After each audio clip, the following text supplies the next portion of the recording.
सत श्री अकाल। टीवी 84 देख रहे सारे दर्शकों का स्वागत है। मैं हरप्रीत कौर ते बुलेटिन की शुरुआत करते हैं हेडलाइंस के नाल। करतारपुर कोरीडोर ਨੂੰ ਲੈ ਕੇ ਕੈਪਟਨ ਅਮਰਿੰਦਰ ਸਿੰਘ ਦਾ ਪਾਕਿਸਤਾਨ ਨੂੰ ਸਖਤ ਜਵਾਬ ਕਿਹਾ ਬਿਨਾਂ ਵੀਜ਼ਾ ਤੋਂ ਕਰਤਾਰਪੁਰ ਸਾਹਿਬ ਦੇ ਦਰਸ਼ਨਾਂ ਦੀ ਦਿੱਤੀ ਜਾਵੇ ਇਜਾਜ਼ਤ। ਸੁਖਬੀਰ ਬਾਦਲ ਦਾ ਕੈਪਟਨ ਸਰਕਾਰ ਦੇ ਬਾਹਰ ਕਿਹਾ ਜੇ ਕੈਪਟਨ ਅਸਤੀਫਾ ਦੇਵੇਗਾ ਤਾਂ ਪੰਜਾਬ ਦਾ ਹੋਵੇਗਾ ਭਲਾ। ਲੁਧਿਆਣਾ ਦੇ ਡੇਰੇ ਦੇ ਮੁਖੀ ਨੂੰ ਕੀਤਾ ਅਕਾਲੀ ਦਲ ਵਿੱਚ ਸ਼ਾਮਿਲ। सूबे में चुनावी माहौल जोबनवाल भगवंत मान वालों अपने हल्के में जबकि जे सिंह वालों प्रेस कॉन्फ्रेंस कर तो लोक सभा दी चोणां लड़ रहे श्रोमणी अकाली दल अमृतसर के प्रधान सिमरनजीत सिंह मान ने अपनी चोण मुहिम का किया आगाज। कहा पंजाब का व्यापार पाकिस्तान ते रूस वर्गे मुल्कां नाल होना चाहिए है। ते हुण इन्हां खबरां दा विस्तार। पंजाब के मुख्यमंत्री कैप्टन अमरिंदर सिंह ने करतारपुर लांघे संबंधी पाकिस्तान वालों दिते गए बयान ते खूब पड़ास कटी है। कैप्टन ने अपने ट्विटर राही कहा कि सिख श्रद्धालुओं की गिणती सीमित करने नाल इस लांघे नूं बनाउण दे असल टीचे नूं हासिल नहीं किया जा सकता। उन्होंने कहा कि पिछले 70 सालों तो सिख श्रद्धालु करतारपुर गुरुद्वारा साहिब के दर्शनों तो वांझे रहे ने, इसलिए उन्होंने हर दिन दर्शन करने की इजाजत दी जानी चाहिए है। दस दईए कि भारत ने पाकिस्तान नूं हफ्ते विच 7 दिनां अंदर 5000 सिख श्रद्धालुओं को दर्शन करने की सहूलत देने की मांग की ते इस तो इलावा विशेष मौकों ते यह गिणती 15000 हो सकती है। भारत की इस मांग ते पाकिस्तान राजी नहीं है। पाकिस्तान ने रोजाना 500 लोगों को दर्शन करने की इजाजत देने की गल कही है। सिर्फ इन्ना ही नहीं, पाकिस्तान ने विशेष मौकों ते ज्यादा तीर्थ यात्रियों को इजाजत देने बारे अजे कुछ नहीं किया। श्रोमणी अकाली दल के प्रधान सुखबीर सिंह बादल ने कैप्टन सरकार के 2 सालों के कार्यकाल से खूब तंज कसे। सुखबीर बादल लुधियाना के गिल विधानसभा हल्के के वर्करां नाल मुलाकात करने लई पुजे सन। इस मौके उन्होंने कहा कि मुख्यमंत्री कैप्टन अमरिंदर सिंह के 2 सालों के राज ने पंजाब विच तबाही लिया दी है ते लोग इन्ने ज्यादा दुखी हो चुके हैं कि जेकर कैप्टन खुद ही अस्तीफा दे देवे तां पंजाब के लोग सुखी हो जाएंगे। उन्होंने कहा कि 2 साल अंदर पंजाब विच कांग्रेस सरकार बुरी तरह फेल साबित हुई है। करतारपुर लांघे बारे बोलदे सुखबीर बादल ने कहा कि पंजाबियों ते सिख संगत की बड़े लंबे समय तो यह मांग सी कि करतारपुर लांघा खोलिया जाए ते इस इतिहासिक मांग नूं प्रधानमंत्री नरेंद्र मोदी ने पूरा किया है। उन्होंने कहा कि पूरा पंजाबी ते सिख भाईचारा प्रधानमंत्री मोदी का इस दे लई धन्नवाद करता है। 2 साल तबाही लियांदी है पंजाब च, लोग इन्ने दुखी है कि सोचते हैं कि जे 2 साल के बाद आप ही इस्तीफा दे दें कैप्टन अमरिंदर सिंह तो बहुत पंजाब सुखी हो जू। सर सिद्धू साहब कह रहे कि मैंने किया ये करतारपुर कॉरिडोर, तो बहुत अच्छी बात है क्योंकि ये बहुत देर से सिखों की डिमांड थी और मोदी साहब ने ऐतिहासिक डिमांड पूरी की है। मैं प्रधानमंत्री का भी शुक्राना करना चाहता हूँ कि पंजाबियों की तरफ से और सिखों की तरफ से। इतनी टेंशन के बावजूद ये चल रही है तो इसको किस तरह देखिए स्टोरी? ये एक पाकिस्तान और हिंदुस्तान में टेंशन नहीं, ये एक बहुत पुरानी हिस्टोरिक डिमांड ऑफ सिक्स भी है और सबसे बड़ा 550 साल ये आ रहे पूरे गुरु साहब के जन्मदिन के, तो इसलिए ये जरूरी है। उधर सुखबीर बादल के चचेरे भरा ने उन्होंने खूब पड़ास कढ़ी है। पंजाब के वित्त मंत्री मनप्रीत बादल का मनना है कि अकाली दल के प्रधान सुखबीर बादल नूं पैसे कमाने का चज तो बहुत है पर वो सियासत चंगी नहीं करते। मनप्रीत बादल ने कहा कि हुण समा आ गया है जो सुखबीर बादल नूं सियासत छड्ड देनी चाहिए है। पर कई बार इंसान इस करके भी करता है कि मैं जो राजनीति च होऊंगा मैं अच्छे काम करूंगा तो मेरे खानदान की मेरे परिवार की इज्जत होएगी, मुकामी तौर पर लोग साडी रिस्पैक्ट करनगे कि असी अच्छे काम कर रहे हैं। पर जे तुसी पिछले 5-7 साल अकाली दल का जो तर्जे हुकूमत सी जे तुसी देखो कि इन्हां ते बेअदबी का भी दोष लग गया, इन्हां ते करप्शन का भी दोष लग गया, इन्हां ते नशे जिहड़े है वो भी वधाउण दा भी दोष लग गया, इन्हां ते जिन्हों मैल एडमिनिस्ट्रेशन कहते हैं इन्हां दे भी दोष। हुण रह की गया जे इज्जत भी नहीं बनी, तुसी मुल्क का भी कुछ नहीं किया, तो कई बारी फिर बंदे नूं सियासत तो जुदा होना चाहिए, सियासत तो अलग अलहदगी धार लेनी चाहिए है। सुखबीर जी कोले पैसे की कमी नहीं है, परमात्मा ने और उन्होंने अपनी हिम्मत नाल पैसा काफी इकट्ठा कर लिया और जे इज्जत आनी नहीं तो मैनूं लगदा फिर एक अलहदगी जे इख्तियार कर लैण तां इहदे च कोई बुरी गल। ਸੁਖਬੀਰ ਸਿੰਘ ਬਾਦਲ ਨੇ ਅੱਜ ਲੁਧਿਆਣਾ ਫਿਰੋਜ਼ਪੁਰ ਰੋਡ ਤੇ ਪਿੰਡ ਝਾਂਡੇ ਵਿੱਚ ਸ਼੍ਰੀ ਗੁਰੂ ਨਾਨਕ ਦਰਬਾਰ ਦੇ ਪ੍ਰਮੁੱਖ ਸੰਤ ਰਾਮਪਾਲ ਸਿੰਘ ਨੂੰ ਪਾਰਟੀ ਦਾ ਸੀਨੀਅਰ ਉਪ ਪ੍ਰਧਾਨ ਨਿਯੁਕਤ ਕੀਤਾ। ਸੁਖਬੀਰ ਨੇ ਉਹਨਾਂ ਨੂੰ ਇਹ ਉਪਾਧੀ ਸ਼੍ਰੀ ਗੁਰੂ ਨਾਨਕ ਦਰਬਾਰ ਵਿੱਚ ਆਪ ਪਹੁੰਚ ਕੇ ਦਿੱਤੀ। ਸੰਤ ਰਾਮਪਾਲ ਸਿੰਘ ਨੇ ਵੀ ਸੁਖਬੀਰ ਬਾਦਲ ਦਾ ਧੰਨਵਾਦ ਕੀਤਾ।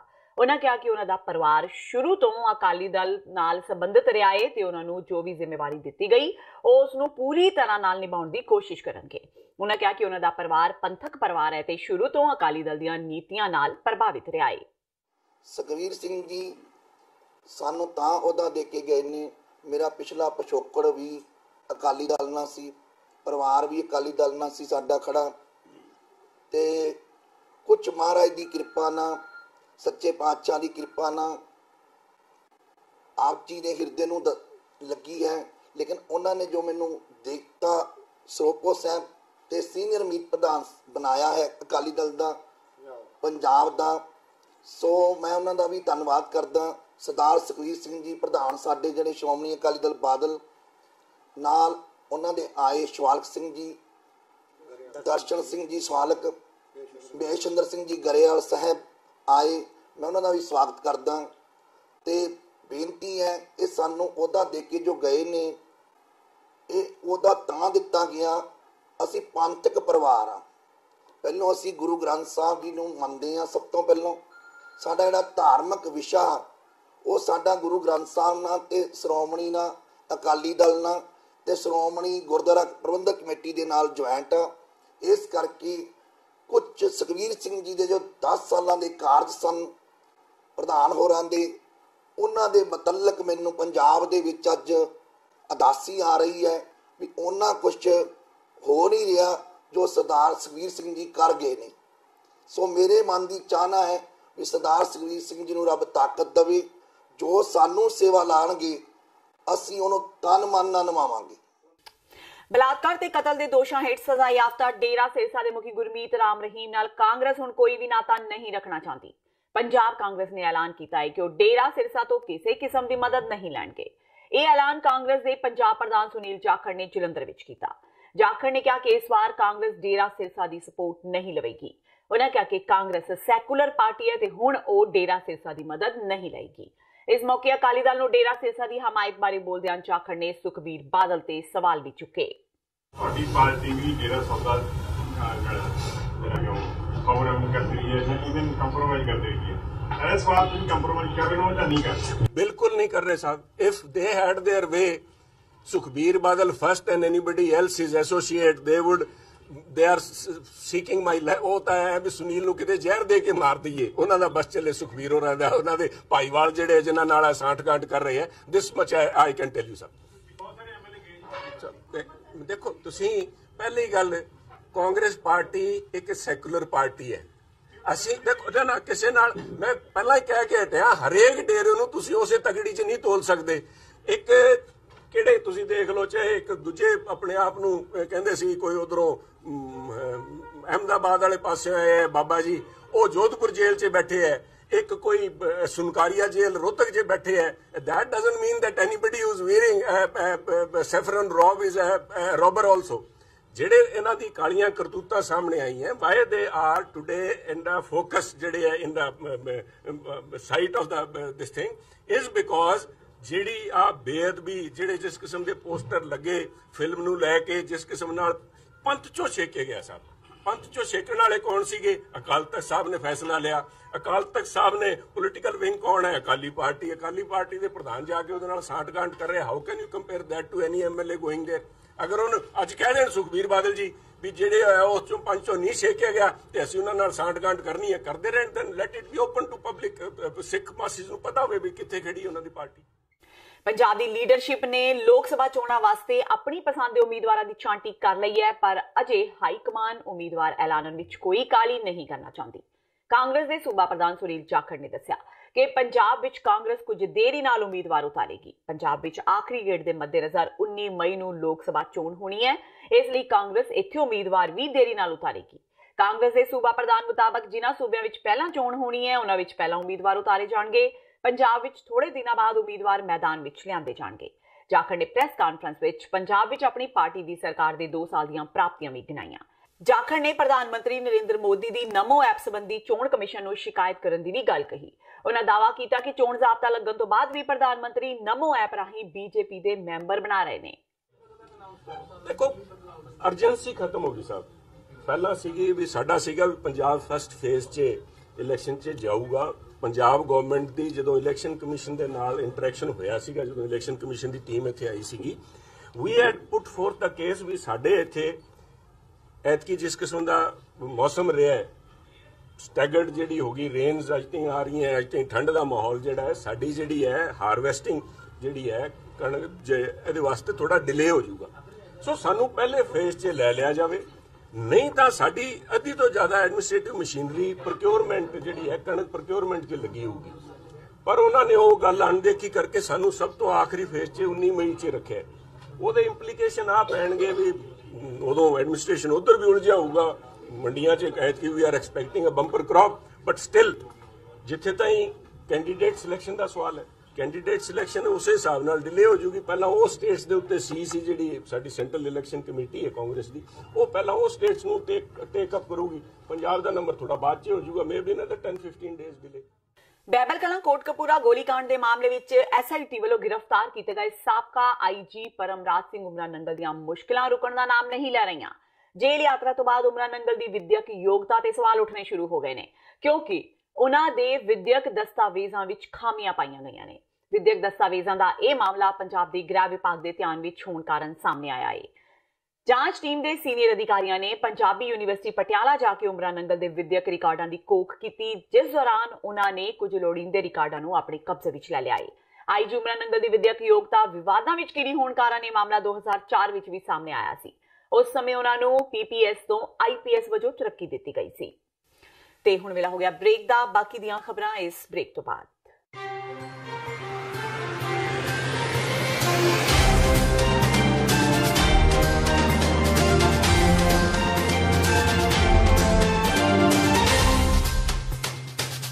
ਕੀ ਤੁਸੀਂ ਆਪਣੇ ਟੈਕਸਿਸ ਨੂੰ ਲੈ ਕੇ ਚਿੰਤਤ ਹੋ? ਤੁਸੀਂ ਆਪਣੀ ਕਮਾਈ ਲਈ ਮਿਹਨਤ ਕਰਦੇ ਹੋ, ਭਾਵੇਂ ਤੁਸੀਂ ਨੌਕਰੀ ਵਿੱਚ ਹੋਵੋ ਜਾਂ ਆਪਣਾ ਬਿਜ਼ਨਸ ਚਲਾਉਂਦੇ ਹੋ। ਜਦੋਂ ਟੈਕਸ ਭਰਨ ਦਾ ਸਮਾਂ ਆਉਂਦਾ ਤਾਂ ਤੁਹਾਨੂੰ ਇੱਕ ਭਰੋਸੇਯੋਗ ਟੈਕਸ ਅਕਾਊਂਟੈਂਟ ਦੀ ਲੋੜ ਹੈ, ਜੋ ਟੈਕਸ ਬੈਲੈਂਸ ਦਾ ਤੁਹਾਡੇ ਪੱਖ ਵਿੱਚ ਜਾਣਾ ਯਕੀਨੀ ਬਣਾਵੇ। ਸਿਆਟਲ ਦੀ ਜਾਣੀ ਪਹਿਚਾਣੀ company accurate accountants and taxes ਤੁਹਾਡੀ ਸੇਵਾ ਵਿੱਚ ਹਾਜ਼ਰ ਹੈ। ਅਸੀਂ ਹਰ ਤਰ੍ਹਾਂ ਦੇ ਟੈਕਸ ਭਰਨ ਵਿੱਚ ਤੁਹਾਡੀ ਮਦਦ ਕਰਾਂਗੇ। ਟੈਕਸ ਸੰਬੰਧੀ ਕਿਸੇ ਵੀ ਤਰ੍ਹਾਂ ਦੇ ਸਵਾਲ ਲਈ ਅੱਜ ਹੀ ਸਾਡੇ ਤੱਕ ਪਹੁੰਚ ਕਰੋ। Accurate accountants and Texas.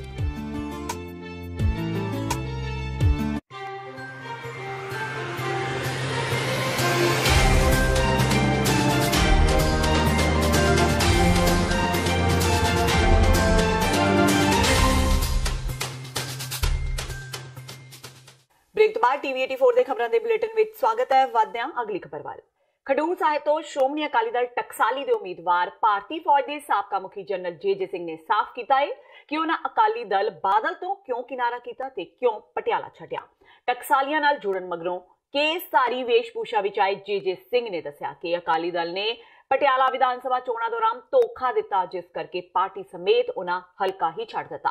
ਉਹਨਾਂ ਇਹ ਵੀ ਦੱਸਿਆ ਕਿ 2014 ਦੀਆਂ ਲੋਕ ਸਭਾ ਚੋਣਾਂ ਦੌਰਾਨ ਉਹਨਾਂ ਡਾਕਟਰ ਧਰਮਵੀਰ ਗਾਂਧੀ ਦੇ ਹੱਕ ਵਿੱਚ ਪ੍ਰਚਾਰ ਕੀਤਾ ਸੀ ਤੇ ਪਟਿਆਲਾ ਹਲਕਾ ਛੱਡਣ ਦਾ ਇਹ ਵੀ ਇੱਕ ਕਾਰਨ ਹੈ। ਜੇ ਸਿੰਘ ਨੇ ਪਹਿਲਾਂ ਪੰਜਾਬ ਡੈਮੋਕ੍ਰੈਟਿਕ ਅਲਾਇੰਸ ਦੇ ਉਮੀਦਵਾਰ ਬਣਨ ਦੀ ਇੱਛਾ ਜ਼ਾਹਿਰ ਕੀਤੀ ਸੀ, ਪਰ ਟਕਸਾਲੀ ਅਕਾਲੀ ਦਲ ਦੇ ਪੀਡੀਏ ਤੋਂ ਵੱਖ ਹੋਣ ਮਗਰੋਂ ਉਹ ਬਾਗੀ ਅਕਾਲੀ ਰਣਜੀਤ ਸਿੰਘ ਬ੍ਰਹਮਪੁਰਾ ਦੀ ਪਾਰਟੀ ਵਿੱਚ ਸ਼ਾਮਿਲ ਹੋ ਗਏ। ਜੇ ਸਿੰਘ ਨੇ ਕਿਹਾ ਕਿ ਹੁਣ ਉਹ ਲੋਕਾਂ ਤੋਂ ਸਿਆਸਤਦਾਨ ਦੀ ਹੈਸੀਅਤ ਨਾਲ ਵੋਟਾਂ ਮੰਗਣਗੇ। ਉਹਨਾਂ ਨੂੰ ਯਕੀਨ ਹੈ ਕਿ ਲੋਕਾਂ ਦਾ ਪਿਆਰ ਉਹਨਾਂ ਨੂੰ ਲੋਕ ਸਭਾ ਦੀਆਂ ਚੋਣਾਂ ਜ਼ਰੂਰ ਜਿਤਾਏਗਾ। ਪਟਿਆਲੇ 'ਚ ਮੈਂ ਸੇਵਾ ਕਰਨ ਦੀ ਭਾਵਨਾ ਨਾਲ ਉਤਰੇ। ਕਹਿੰਦੇ ਕੌਣ ਕਰਦਾ ਜੀ ਸੇਵਾ?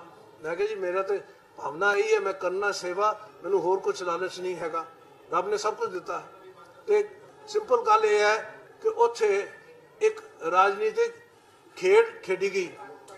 ਅਕਾਲੀ ਦਲ ਔਰ ਕਾਂਗਰਸ ਦੀ ਇਹ ਮਿਲੀ ਭਗਤ ਸੀਗੀ। ਮੇਰੇ 20,000 ਅਕਾਲੀ ਦਲ ਦੇ ਵੋਟ ਮੈਨੂੰ ਨਹੀਂ ਪਤਾ ਕਿੱਥੇ ਗਏ, ਪਰ ਮੈਨੂੰ ਨਹੀਂ ਮਿਲੇ। ਮੈਂ ਕਿਹਾ 10,000 ਵੋਟ ਜਾਂ 12,000 ਮੈਨੂੰ ਮਿਲੀਆਂ ਨੇ, ਉਹ ਮੇਰੇ ਰੁਤਬੇ ਕਰਕੇ ਮਿਲੀਆਂ ਨੇ। ਮੈਂ ਸੁਖਬੀਰ ਬਾਦਲ ਨੂੰ ਕਹਿਣਾ ਚਾਹੁੰਦਾ ਕਿ ਤੁਸੀਂ ਦੱਸੋ ਭਾਈ, ਸਾਡੇ ਅਕਾਲੀਆਂ ਦੀ ਵੋਟ ਕਿੱਥੇ ਗਈਆਂ? ਜਿਹੜੇ 20-25 ਹਜ਼ਾਰ ਹੋਣੇ ਚਾਹੀਦੇ ਘੱਟ ਤੋਂ ਘੱਟ 1 ਲੱਖ ਚੋਂ, ਇਫ ਨਾਟ ਮੋਰ, ਉਹ ਕਿੱਥੇ ਗਈਆਂ? ਤੇ ਉਹ ਕਰ ਗਈਆਂ ਨੇ, ਫਿਰ ਉਹਦਾ ਮਤਲਬ ਕੋਈ ਗੇਮ ਖੇਡੀ ਗਈ ਹੈ।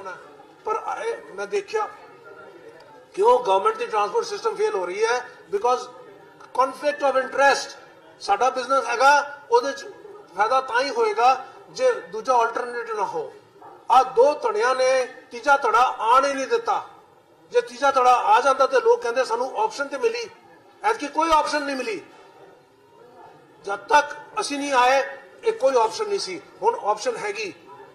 ਮੈਂ ਤੇ ਤੁਹਾਡੇ ਜ਼ਰੀਏ ਲੋਕਾਂ ਨੂੰ ਅਪੀਲ ਕਰਦਾ ਪਿਆ, ਮੇਰੀ ਹਰ ਪਬਲਿਕ ਮੀਟਿੰਗ ਵਿੱਚ ਆਹੀ ਗੱਲ ਮੈਂ ਕਹਿਣਾ ਕਿ ਹੁਣ ਤੁਸੀਂ ਆਪਣੇ ਬੱਚਿਆਂ ਦਾ ਭਵਿੱਖ ਬਰਬਾਦ ਨਾ ਹੋਣ ਦਿਓ। ਔਰ ਤੁਹਾਨੂੰ ਹੱਕ ਵੀ ਕੋਈ ਨਹੀਂ, ਸਾਡੀ ਪੀੜ੍ਹੀ ਤੁਹਾਡੀ ਪੀੜ੍ਹੀ ਇਹਨਾਂ ਨੂੰ ਕੋਈ ਹੱਕ ਨਹੀਂ ਆਪਣੇ ਬੱਚਿਆਂ ਦਾ ਭਵਿੱਖ ਬਰਬਾਦ ਕਰੀਏ, ਕਿਉਂਕਿ ਉਹ ਚਾਹੁੰਦੇ ਨੇ ਸੁਨਹਿਰੀ ਭਵਿੱਖ, ਉਹ ਚਾਹੁੰਦੇ ਨੇ ਕਿ ਅਮਨ ਸ਼ਾਂਤੀ ਨਾਲ ਰਹਿਣ, ਅੱਗੇ ਵਧਣ, ਫਲਣ ਫੂਲਣ। ਆਹ ਕੁਝ ਨਹੀਂ ਹੋ ਰਿਹਾ। ਤੇ ਅਨਫੋਰਚੂਨੇਟਲੀ ਜੀ ਮੈਂ ਇਹ ਕਹਿਣਾ ਚਾਹੁੰਦਾ ਕਿ ਪਲੀਜ਼ ਤੁਸੀਂ ਵੀ ਆਪਣੇ ਤਰਫੋਂ ਪ੍ਰਚਾਰ ਇਹ ਕਰੋ ਕਿ ਚੰਗੇ ਸਾਫ਼ ਸੁਥਰੇ ਬੰਦਿਆਂ ਨੂੰ ਅੱਗੇ ਆਣ ਦਿਓ, ਉਹ ਸਿਆਸਤ ਵਿੱਚ ਆਣਗੇ, ਉਹ ਲੋਕਾਂ ਦਾ ਭਲਾ ਕਰਨਗੇ। ਸੰਗਰੂਰ ਤੋਂ ਲੋਕ ਸਭਾ ਦੀਆਂ ਚੋਣਾਂ ਲੜ ਰਹੇ ਸ਼੍ਰੋਮਣੀ ਅਕਾਲੀ ਦਲ ਅੰਮ੍ਰਿਤਸਰ ਦੇ ਪ੍ਰਧਾਨ ਸਿਮਰਨਜੀਤ ਸਿੰਘ ਮਾਨ ਨੇ ਅੱਜ ਆਪਣੀ ਚੋਣ ਮੁਹਿੰਮ ਦਾ ਆਗਾਜ਼ ਕਰਦਿਆਂ ਬਰਨਾਲਾ ਦੀ ਅਨਾਜ ਮੰਡੀ ਵਿੱਚ ਇੱਕ ਰੈਲੀ ਨੂੰ ਸੰਬੋਧਨ ਕੀਤਾ। ਪੱਤਰਕਾਰਾਂ ਨਾਲ ਗੱਲ ਕਰਦਿਆਂ ਸਿਮਰਨਜੀਤ ਸਿੰਘ ਮਾਨ ਨੇ ਕਿਹਾ ਕਿ ਉਹਨਾਂ ਦੀ ਪਾਰਟੀ ਪੰਜਾਬ ਵਿੱਚ ਇੱਕ ਹੀ ਸੀਟ ਉੱਤੇ ਚੋਣ ਲੜ ਰਹੀ ਹੈ। ਮਾਨ ਨੇ ਕਿਹਾ ਕਿ ਪੰਜਾਬ ਦਾ ਵਪਾਰ ਪਾਕਿਸਤਾਨ ਤੇ ਰੂਸ ਵਰਗੇ ਮੁਲਕਾਂ ਨਾਲ ਹੋਣਾ ਚਾਹੀਦਾ ਹੈ। ਮਾਨ ਨੇ ਕਿਹਾ ਕਿ GST ਤੇ ਨੋਟਬੰਦੀ ਵਰਗੀਆਂ ਨੀਤੀਆਂ ਨਾਲ ਪੰਜਾਬ ਦਾ ਜੋ ਨੁਕਸਾਨ ਹੋਇਆ ਹੈ ਉਸ ਨੂੰ ਇਸ ਤਰੀਕੇ ਨਾਲ ਪੂਰਿਆ ਜਾ ਸਕਦਾ ਹੈ। ਜੀ ਅਸੀਂ ਲੋਕ ਸਭਾ ਇਲੈਕਸ਼ਨਾਂ ਲਈ ਉੱਤਰ ਪਏ ਹਾਂ ਤੇ ਸਾਡਾ ਫਰਜ਼ ਹੈ ਕਿ ਅਕਾਲੀ ਦਲ ਅੰਮ੍ਰਿਤਸਰ ਪਾਰਲੀਮੈਂਟ ਦੇ ਵਿੱਚ ਤੁਹਾਡੀ ਨੁਮਾਇੰਦਗੀ ਕਰੇ, ਜਿਵੇਂ ਪਹਿਲਾਂ ਅਸੀਂ ਨੁਮਾਇੰਦਗੀ ਕੀਤੀ ਹੈ। ਸਾਰੇ ਹਿੰਦੂਆਂ ਦੇ ਕੰਮ ਕੀਤੇ ਹੈ, ਮੁਸਲਮਾਨਾਂ ਦੇ ਕੰਮ ਕੀਤੇ ਹੈ, ਜ਼ਿਮੀਂਦਾਰਾਂ ਦੇ ਕੰਮ ਕੀਤੇ ਹੈ, ਸਾਰਿਆਂ ਦੇ। ਇੱਥੋਂ ਤੁਹਾਨੂੰ ਤਕੜਾ ਉਮੀਦਵਾਰ ਭੇਜਣਾ ਬਹੁਤ ਜ਼ਰੂਰੀ ਹੈ ਜੇ ਆਪਾਂ ਨੇ ਟ੍ਰੇਡ ਇੱਥੋਂ ਦੀ ਖੋਲ੍ਹਣੀ ਹੈ। GST ਦੇ ਨਾਲ ਜਿਹੜਾ ਇਹ ਖਰਾਬਾ ਹੋਇਆ ਹੈ, ਨੋਟਬੰਦੀ ਦੇ ਨਾਲ ਖਰਾਬਾ ਹੋਇਆ ਹੈ, ਇਹ ਸਾਰਾ ਕੁਝ ਆਪਾਂ ਨੂੰ ਦਰੁਸਤ ਕਰਨਾ ਪਊਗਾ। ਹਾਂ, ਤੇ ਆਪਾਂ ਨੂੰ ਟ੍ਰੇਡ ਵਧਾਉਣੀ ਪਊਗੀ। ਬਰਨਾਲੇ ਤੇ ਸੰਗਰੂਰ ਤੇ ਮਲੇਰਕੋਟਲੇ ਦੀ ਜਿੰਨੇ ਵੀ ਮੇਰੇ ਹਲਕੇ ਹੈਗੇ ਆ, ਜਿੰਨਾ ਚਿਰ ਸਾਡੀ ਟ੍ਰੇਡ ਨਹੀਂ ਵੱਧਦੀ, ਅਸੀਂ ਚਾਹੁੰਦੇ ਹਾਂ ਕਿ ਪਾਕਿਸਤਾਨ ਤੱਕ ਸਾਡਾ ਮਾਲ ਜਾਵੇ, ਉੱਧਰੋਂ ਆਵੇ ਤੇ ਉੱਧਰੋਂ ਅੱਗੇ ਰੂਸ ਤੱਕ ਵੀ ਚਲਿਆ ਜਾਵੇ, ਜਿਹਦੇ ਨਾਲ ਕਿ ਸਾਡੀ ਉੱਨਤੀ ਹੋਵੇ। ਅਸੀਂ ਸਾਰੇ ਬੰਦ ਕੀਤੇ ਹੋਏ ਹੈ। ਮੋਦੀ ਨੇ ਕਹਿਤਾ ਕਿ ਨੋਟਬੰਦੀ ਤਾਂ ਮੈਂ ਕੀਤੀ ਹੈ ਕਿ ਬਲੈਕ ਮਾਰਕੀਟਿੰਗ ਹੁੰਦੀ ਹੈ ਜਾਂ ਦਹਿਸ਼ਤਗਰਦੀ ਹੁੰਦੀ ਹੈ। ਤੁਹਾਨੂੰ ਪਤਾ ਦਹਿਸ਼ਤਗਰਦੀ ਤਾਂ ਖਤਮ ਨਹੀਂ ਹੁੰਦੀ। ਅਸੀਂ ਇੱਕੋ ਇੱਕ ਸੀਟ ਦੇ ਉੱਤੇ ਲੜ ਰਹੇ ਹਾਂ। ਅਸੀਂ ਸਾਰੀਆਂ ਸੀਟਾਂ ਐਤਕੀ ਪਾਰਲੀਮੈਂਟ ਦੀਆਂ ਛੱਡੀਆਂ ਕਿ ਆਓ ਇਕੱਠੇ ਹੋ ਕੇ ਲੜੋ। ਆਮ ਆਦਮੀ ਪਾਰਟੀ ਦੇ ਪੰਜਾਬ ਪ੍ਰਧਾਨ ਤੇ ਲੋਕ ਸਭਾ ਹਲਕਾ ਸੰਗਰੂਰ ਤੋਂ ਮੈਂਬਰ ਪਾਰਲੀਮੈਂਟ ਭਗਵੰਤ ਮਾਨ ਨੇ ਆਪਣਾ ਚੋਣ ਪ੍ਰਚਾਰ ਆਰੰਭ ਦਿੱਤਾ ਹੈ। ਮਾਨ ਰੋਜ਼ਾਨਾ 5 ਤੋਂ 10 ਪਿੰਡਾਂ ਵਿੱਚ ਜਨਤਕ ਮੀਟਿੰਗਾਂ ਕਰ ਰਹੇ ਨੇ। ਅੱਜ ਵੀ ਉਹਨਾਂ ਬਰਨਾਲਾ ਜ਼ਿਲ੍ਹੇ ਦੇ ਵੱਖ-ਵੱਖ ਪਿੰਡਾਂ ਵਿੱਚ ਜਨਤਕ ਮੀਟਿੰਗਾਂ ਕੀਤੀਆਂ। ਮਾਨ ਨੇ ਲੋਕਾਂ ਨੂੰ ਕਿਹਾ ਕਿ 5 ਸਾਲਾਂ ਵਿੱਚ ਆਪਣੀ ਪੂਰੀ ਗ੍ਰਾਂਟ ਪਾਰਦਰਸ਼ੀ ਤਰੀਕੇ ਨਾਲ ਵੰਡੀ ਤੇ ਲੋਕ ਸਭਾ ਵਿੱਚ ਪੰਜਾਬ ਦੇ ਅਹਿਮ ਮੁੱਦਿਆਂ ਨੂੰ ਉਹਨਾਂ ਨੇ ਚੁੱਕਿਆ ਹੈ, ਜਿਸ ਦੇ ਆਧਾਰ ਤੇ ਸੰਗਰੂਰ ਦੇ ਲੋਕ ਉਹਨਾਂ ਨੂੰ ਦੁਬਾਰਾ ਵੋਟ ਦੇਣ। ਇਸ ਮੌਕੇ ਉਹਨਾਂ ਕੈਪਟਨ ਸਰਕਾਰ ਤੇ ਵਰਦਿਆਂ ਕਿਹਾ ਕਿ ਸਰਕਾਰ ਦਾ 2 ਸਾਲ ਦਾ ਕਾਰਜਕਾਲ ਪੂਰਾ ਹੋ ਚੁੱਕਾ ਹੈ, ਪਰ ਅਜੇ ਤੱਕ ਕੈਪਟਨ ਨੇ ਪੰਜਾਬ ਦੇ ਲੋਕਾਂ ਨਾਲ ਕੀਤਾ ਹੋਇਆ ਇੱਕ ਵੀ ਵਾਅਦਾ ਪੂਰਾ ਨਹੀਂ ਕੀਤਾ। ਮੇਰਾ ਅੱਜ ਤੋਂ ਨਹੀਂ, ਮੇਰੇ ਤਾਂ ਪੌਣੇ 5 ਸਾਲ ਤੋਂ ਚਾਲੂ ਹੈ। ਇਸ ਪਿੰਡ ਦੇ ਵਿੱਚ ਪਹਿਲਾਂ ਵੀ ਆ ਚੁੱਕਿਆ ਮੈਂ। ਸੋ ਅੱਜ ਇੱਧਰ ਭਦੌੜ ਹਲਕੇ ਦੇ ਪਿੰਡਾਂ ਜਾਣਾ ਤੇ ਬਹੁਤ ਸਾਰੀਆਂ ਜਗ੍ਹਾ ਤੇ ਪੈਸੇ ਭੇਜੇ ਲੱਗ ਗਏ। ਹਾਲਾਂਕਿ ਚੋਣ ਜ਼ਾਬਤੇ ਕਰਕੇ ਉਦਘਾਟਨ ਨਹੀਂ ਕਰ ਸਕਦੇ। ਚਲੋ ਉਦਘਾਟਨ ਦੀ ਮੈਨੂੰ ਕੋਈ ਸ਼ੌਕ ਵੀ ਨਹੀਂਗਾ ਤੇ ਮੈਂ ਤਾਂ ਕਹਿੰਦਾ ਕਿ ਸਕੂਲ ਦਾ ਉਦਘਾਟਨ ਕਿਸੇ ਸਕੂਲ ਦੇ ਉਸੇ ਸਕੂਲ ਦੇ ਕਿਸੇ ਹੁਸ਼ਿਆਰ ਬੱਚੇ ਤੋਂ ਕਰਾ ਲਿਆ ਜਾਵੇ ਤੇ ਬਾਕੀ ਪਿੰਡਾਂ ਵਾਲਿਆਂ ਨਾਲ ਮਿਲਦੇ ਹਾਂ, ਉਹਨਾਂ ਦੀਆਂ ਸਮੱਸਿਆਵਾਂ, ਕਿਉਂਕਿ ਪਿੰਡ ਉੱਥੇ ਹੀ ਖੜੇ ਨੇ। ਸਮੱਸਿਆਵਾਂ ਪਿੰਡਾਂ ਦੀਆਂ, ਗਲੀਆਂ ਨਾਲੀਆਂ ਟੋਭੇ ਪਾਣੀ ਦੀ ਨਿਕਾਸੀ ਉੱਥੇ ਖੜੇ ਨੇ। ਪੰਜਾਬ ਦੀ ਕੋਈ ਵੀ ਸਰਕਾਰ ਜਿਹੜੀ ਹੈ ਉਹ ਪਿੰਡਾਂ ਵੱਲ ਵੋਟਾਂ ਵੇਲੇ ਆਉਂਦੇ ਨੇ, ਉਦੋਂ ਬਾਅਦ ਇਹ ਲੰਬੇ ਕਰਦੇ ਨੇ, ਘਰ ਘਰ ਨੌਕਰੀਆਂ ਦੇ, ਕਰਜ਼ੇ ਮਾਫੀਆਂ ਦੇ, ਪਤਾ ਨਹੀਂ ਬਾਅਦ ਦੇ ਵਿੱਚ ਬਿਲਕੁਲ ਪਿੰਡ ਜਿਹੜੇ ਨੇ ਉਹ ਇਹਨਾਂ ਦੀ ਨਜ਼ਰ ਤੋਂ ਦੂਰ ਹੋ ਜਾਂਦੇ ਨੇ। ਸੋ ਮੈਂ ਤਾਂ ਪਹਿਲਾਂ ਵੀ ਪਿੰਡਾਂ 'ਚ ਆਉਂਦਾ ਰਿਹਾ, ਹੁਣ ਵੀ ਆਉਂਦਾ ਰਿਹਾ, ਆਊਂਗਾ ਤੇ ਪਿੰਡ ਵਾਲੇ ਮੇਰਾ ਰਿਪੋਰਟ ਕਾਰਡ ਦੇਖਣਗੇ ਪਾਰਲੀਮੈਂਟ 'ਚ ਕਿੰਨੇ ਟੌਪਿਕਾਂ 'ਤੇ ਮੈਂ, ਕਿੰਨੇ ਵਿਸ਼ਿਆਂ 'ਤੇ ਮੈਂ ਪਿੰਡਾਂ ਦੀ ਗੱਲ ਉਠਾਈ ਹੈ, ਬੇਰੁਜ਼ਗਾਰੀ ਦੀ, ਗਰੀਬੀ ਦੀ, ਮਹਿੰਗਾਈ ਦੀ, ਕੈਂਸਰ ਦੀ, ਨਰੇਗਾ ਦੀ, ਮਨਰੇਗਾ ਦੀ। ਸੋ ਰਿਪੋਰਟ ਕਾਰਡ ਆਪਣਾ ਲੈ ਕੇ ਜਾਵਾਂਗੇ ਤੇ ਮੁੰਡਿਆਂ ਨੂੰ ਮਿਲਦੇ ਹਾਂ। ਤੇ ਬਾਕੀ ਤਾਂ ਖੈਰ ਵੋਟਾਂ ਵੇਲੇ ਤਾਂ ਹਜੇ ਤੱਕ ਕਿਸੇ ਨੇ ਕਾਗਜ਼ ਵੀ ਨਹੀਂ ਭਰੇ, ਕਈਆਂ ਨੇ ਤਾਂ ਪਾਰਟੀਆਂ ਨੇ ਹਜੇ ਉਮੀਦਵਾਰ ਵੀ ਨਹੀਂ ਐਲਾਨੇ, ਉਹ ਤਾਂ ਉਦੋਂ ਦੇਖੀ ਜਾਊਗੀ। ਪਰ ਉਸ ਤੋਂ ਪਹਿਲਾਂ ਮੇਰਾ ਫਰਜ਼ ਬਣਦਾ MP ਤੌਰ ਤੇ ਮੈਂ ਇਹਨਾਂ ਦੀ ਸਮੱਸਿਆਵਾਂ ਸੁਣਾਂ। ਭਗਵੰਤ ਮਾਨ ਨੇ ਆਪਣੇ ਮੁੱਖ ਵਿਰੋਧੀ ਸੁਖਪਾਲ ਖਹਿਰਾ ਤੇ ਤਿੱਖਾ ਹਮਲਾ ਬੋਲਿਆ। ਮਾਨ ਨੇ ਖਹਿਰਾ ਦੇ ਉਸ ਬਿਆਨ ਤੇ ਪ੍ਰਤੀਕਰਮ ਦਿੰਦਿਆਂ ਕਿਹਾ ਜਿਸ ਵਿੱਚ ਉਹਨਾਂ ਕਿਹਾ ਸੀ ਕਿ ਉਹਨਾਂ ਭੁਲੱਥ ਸੀਟ ਆਪਣੇ ਦਮ ਤੇ ਜਿੱਤੀ ਹੈ। ਮਾਨ ਨੇ ਕਿਹਾ ਕਿ ਵਿਧਾਨ ਸਭਾ ਚੋਣਾਂ ਵਿੱਚ ਹਲਕਾ ਭੁਲੱਥ ਤੋਂ ਆਮ ਆਦਮੀ ਪਾਰਟੀ ਦੇ ਸਮਰਥਕਾਂ ਕਾਰਨ ਹੀ ਉਹਨਾਂ ਨੂੰ ਜਿੱਤ ਮਿਲੀ ਸੀ। ਭਗਵੰਤ ਮਾਨ ਦਾ ਕਹਿਣਾ ਹੈ ਕਿ ਜੇਕਰ ਉਹਨਾਂ ਦੀ ਉਸ ਜਿੱਤ ਵਿੱਚ ਉਹਨਾਂ ਦੀ ਕੋਈ ਭੂਮਿਕਾ ਨਹੀਂ ਸੀ ਤਾਂ ਖਹਿਰਾ ਉਹਨਾਂ ਨੂੰ ਉੱਥੇ ਵਾਰ-ਵਾਰ ਰੈਲੀਆਂ ਕਰਨ ਨੂੰ ਕਿਉਂ ਆਖਦੇ ਸਨ। ਉਹਨਾਂ ਕਿਹਾ ਕਿ ਜੇਕਰ ਖਹਿਰਾ ਨੇ ਆਪਣੇ ਦਮ ਤੇ ਭੁਲੱਥ ਸੀਟ ਜਿੱਤੀ ਹੈ ਤਾਂ ਉਹ ਅਸਤੀਫਾ ਦੇ ਕੇ ਮੁੜ ਉੱਥੋਂ ਚੋਣ ਲੜ ਕੇ ਦੇਖ ਲੈਣ। ਠੀਕ ਹੈ ਜੀ, ਕੋਈ ਗੱਲ ਨਹੀਂ, ਉਹਨਾਂ ਨੂੰ ਪਤਾ ਲੱਗ ਜੂਗਾ, ਉਹ ਅਸਤੀਫਾ ਦੇ ਦੇਣ ਤੇ ਉਹ ਆਪ ਜਿੱਤ ਲੈਣ ਤਾਂ ਪਤਾ ਲੱਗ ਜੂਗਾ ਭੁਲੱਥ ਦੀ ਜਿਮਨੀ ਚੋਣ 'ਚ। ਪਰ ਇਹ ਹੈ ਟੀਮ ਵਰਕ ਹੁੰਦਾ, ਚੋਣ ਨਿਸ਼ਾਨ ਵੀ ਹੁੰਦਾ, ਰੈਲੀਆਂ ਜੇ ਉਹਨਾਂ ਨੇ ਲੋਕਾਂ ਨੇ ਜਿਤਾਇਆ, ਜੇ ਖਹਿਰਾ ਆਪ ਜਿੱਤਿਆ ਤਾਂ ਫਿਰ ਮੈਨੂੰ ਕਾਹਦੇ ਵਾਸਤੇ ਕਹੀ ਜਾਂਦਾ ਸੀ ਇੱਕ ਰੈਲੀ ਹੋਰ ਕਰ ਦਿਓ ਜੀ। तो नॉमिनेशन तो बाद 3 रैलियां मेरियां करवाइयां ने, फिर वो इस गल तो भी मुकरदे, फिर आप है तो 2 रैलियां कर लेंदे। फिर ये उन्हां दी आपदी सोच हो सकती है, पर लोग दुद्ध दा दुद्ध पानी दा पानी कर दिंदे जी। ते असीं तां पार्टी दे वफादार सिपाही हां, पार्टी नाल खड़ांगे। ਅੱਜ ਦਿੱਲੀ ਸਿੱਖ ਗੁਰਦੁਆਰਾ ਪ੍ਰਬੰਧਕ ਕਮੇਟੀ ਦੇ ਅਹੁਦੇਦਾਰਾਂ ਦੀਆਂ ਚੋਣਾਂ ਹੋਈਆਂ, ਜਿਸ ਦੌਰਾਨ ਮਨਜਿੰਦਰ ਸਿੰਘ ਦਿੱਲੀ ਕਮੇਟੀ ਦੇ ਨਵੇਂ ਪ੍ਰਧਾਨ ਬਣ ਗਏ। ਇਸ ਦੌਰਾਨ ਹਰਮੀਤ ਸਿੰਘ ਕਾਲਕਾ ਨੂੰ ਜਨਰਲ ਸਕੱਤਰ ਨਿਯੁਕਤ ਕੀਤਾ ਗਿਆ ਹੈ। ਉੱਥੇ ਹੀ ਕੁਲਵੰਤ ਸਿੰਘ ਬਾਠ ਉਪ ਪ੍ਰਧਾਨ ਤੇ ਰਣਜੀਤ ਕੌਰ ਸੀਨੀਅਰ ਉਪ ਪ੍ਰਧਾਨ, ਨਾਲ ਹੀ ਹਰਵਿੰਦਰ ਸਿੰਘ ਕੇਪੀ ਨੂੰ ਜੁਆਇੰਟ ਸਕੱਤਰ ਚੁਣਿਆ ਗਿਆ ਹੈ। ਦੱਸ ਦਈਏ ਕਿ ਦਿੱਲੀ ਸਿੱਖ ਗੁਰਦੁਆਰਾ ਪ੍ਰਬੰਧਕ ਕਮੇਟੀ ਦੇ ਅਹੁਦੇਦਾਰਾਂ ਦੀਆਂ ਚੋਣਾਂ ਖਿਲਾਫ ਪਾਈ ਪਟੀਸ਼ਨ ਨੂੰ ਦਿੱਲੀ ਹਾਈ ਕੋਰਟ ਨੇ ਰੱਦ ਕਰਦਿਆਂ ਚੋਣ ਕਰਵਾਉਣ ਦੀ ਮਨਜ਼ੂਰੀ ਦਿੱਤੀ ਸੀ। ਇਸ ਦੇ ਲਈ ਦਿੱਲੀ ਗੁਰਦੁਆਰਾ ਚੋਣ ਡਾਇਰੈਕਟੋਰੇਟ ਦੇ ਅਧਿਕਾਰੀ ਚੋਣ ਕਰਵਾਉਣ ਲਈ ਗੁਰਦੁਆਰਾ ਸ਼੍ਰੀ ਰਕਾਬਗੰਜ ਸਾਹਿਬ ਵਿਖੇ ਪਹੁੰਚੇ ਤੇ ਚੋਣ ਕਰਵਾਈ ਗਈ। ਜ਼ਿਕਰਯੋਗ ਹੈ ਕਿ ਦਿੱਲੀ ਸਿੱਖ ਗੁਰਦੁਆਰਾ ਪ੍ਰਬੰਧਕ ਕਮੇਟੀ ਦੇ ਅਹੁਦੇਦਾਰਾਂ ਦੀ ਚੋਣ 9 ਮਾਰਚ ਨੂੰ ਹੋਣੀ ਸੀ।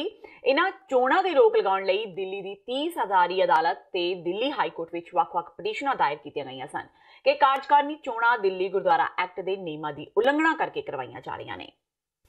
ਮਾਨਸਾ ਵਿੱਚ ਐਸਜੀਪੀਸੀ ਦੇ ਪ੍ਰਧਾਨ ਭਾਈ ਗੋਬਿੰਦ ਸਿੰਘ ਲੋਂਗੋਵਾਲ, ਸ਼੍ਰੀ ਅਕਾਲ ਤਖ਼ਤ ਸਾਹਿਬ ਦੇ ਜਥੇਦਾਰ ਗਿਆਨੀ ਹਰਪ੍ਰੀਤ ਸਿੰਘ ਤੇ ਹੋਰ ਲੋਕਾਂ ਦੇ ਪੋਸਟਰਾਂ ਤੇ ਅਣਪਛਾਤੇ ਵਿਅਕਤੀਆਂ ਵੱਲੋਂ ਕਾਲਖ ਮੱਲਣ ਦਾ ਮਾਮਲਾ ਸਾਹਮਣੇ ਆਇਆ ਹੈ।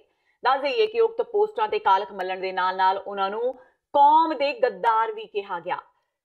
ਮਾਨਸਾ ਦੇ ਇਤਿਹਾਸਿਕ ਗੁਰਦੁਆਰਾ ਸੂਲੀਸਰ ਸਾਹਿਬ ਪਿੰਡ ਕੋਟ ਧਰਮੋ ਵਿੱਚ ਅੱਜ ਇੱਕ ਧਾਰਮਿਕ ਸਮਾਗਮ ਦਾ ਆਯੋਜਨ ਕੀਤਾ ਜਾ ਰਿਹਾ ਸੀ, ਜਿਸ ਦੇ ਸਬੰਧ ਵਿੱਚ ਸ਼ਹਿਰ ਵਿੱਚ ਵੱਡੇ-ਵੱਡੇ ਪੋਸਟਰ ਲਗਾਏ ਗਏ ਸਨ, ਜਿਸ ਤਹਿਤ ਬੀਤੀ ਰਾਤ ਅਣਪਛਾਤੇ ਵਿਅਕਤੀਆਂ ਨੇ ਸਮਾਗਮ ਦੇ ਪੋਸਟਰਾਂ ਤੇ ਕਾਲਖ ਮਲ ਕੇ ਉਸ ਤੇ ਕੌਮ ਦੇ ਗੱਦਾਰ ਲਿਖਣ ਦੀ ਘਟਨਾ ਨੂੰ ਅੰਜਾਮ ਦੇ ਦਿੱਤਾ।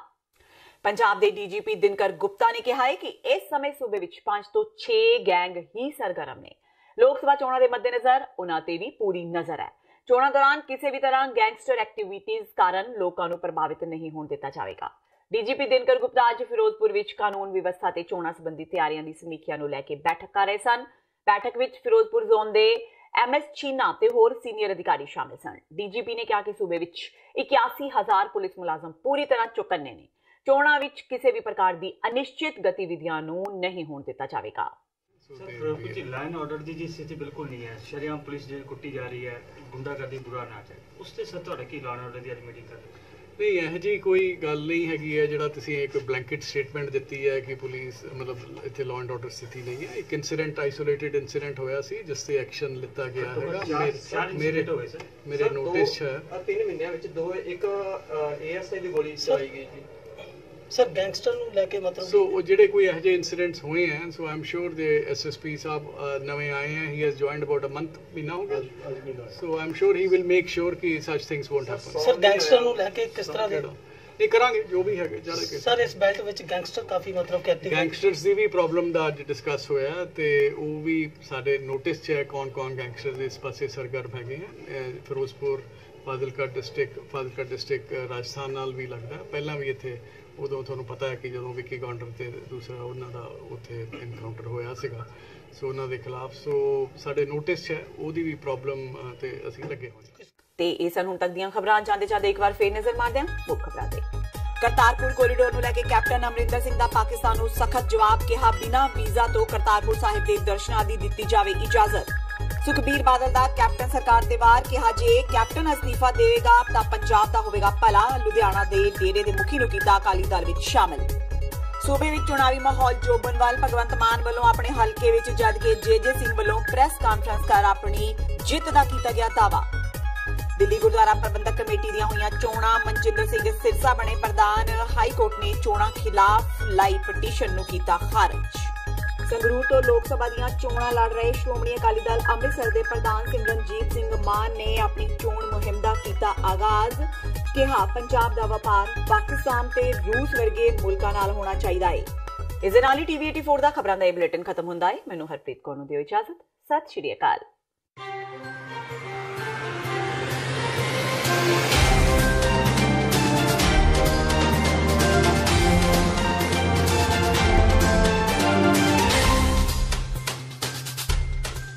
पंजाब